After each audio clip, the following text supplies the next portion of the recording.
In recent years, the high-level processing power required for neural networks migrated from multi-million-dollar cloud data centers directly onto consumer desks. But the software driving these models often operates on assumptions that clash with older hardware. A typical budget computer from 2021 features a quad-core processor, 16 gigabytes of system RAM, and a graphics card with a mere 4 gigabytes of video memory. Many users assume the processing cores are the primary weak link, but local AI is actually bottlenecked by memory bandwidth. Performance depends on how fast the system can physically move data, rather than its raw computational muscle. Modern neural networks rely on billions of parameters that must be read into the processor for every single word generated. Forcing that massive data load onto a 5-year-old budget machine creates an immediate architectural bottleneck.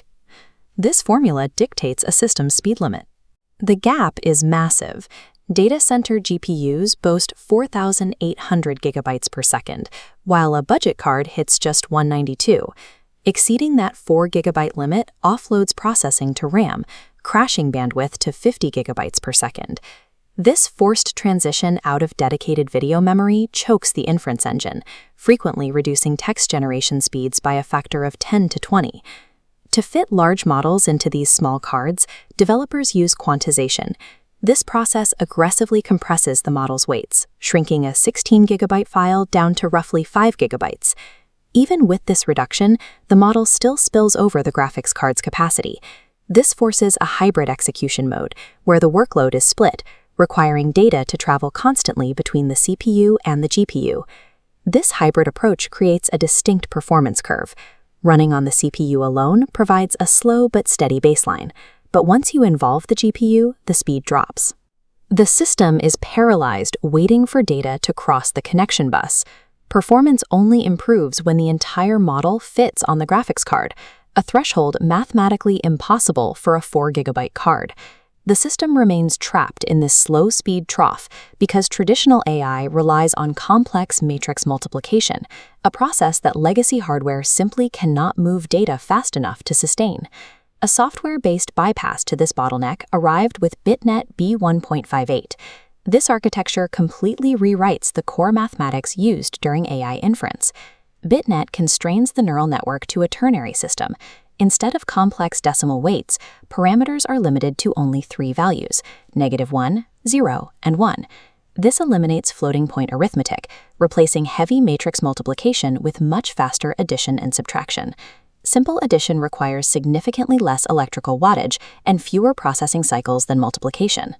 Because this math aligns perfectly with the 8 logical threads of a 2021 budget processor, it allows an old i3 or i5 CPU to generate over 30 tokens per second, matching the performance of modern graphics cards.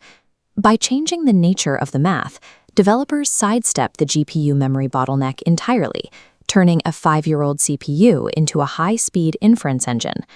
These efficiencies disappear when running modern generative vision models like Flux.1. While older image models could produce a result in 45 seconds, these newer architectures can take 15 minutes of constant rendering on budget hardware. During these long renders, the CPU is so occupied with managing the memory swap that it stops responding to basic hardware interrupts. The mouse cursor stutters or freezes completely as the operating system starves for processing cycles.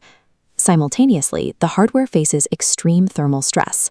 Graphics card memory modules, which often lack dedicated cooling on budget boards, quickly hit 95 degrees Celsius. This triggers aggressive throttling, which slows the computer down even further. Unlike gaming, which has fluctuating workloads, AI inference is a sustained, maximum electrical load. Forcing an aging 500-watt power supply to run at its absolute limit for 15 minutes straight risks catastrophic voltage spikes and permanent component failure. Pushing a legacy PC with these unoptimized models acts as a synthetic power virus, physically breaking down the machine's cooling and power delivery systems.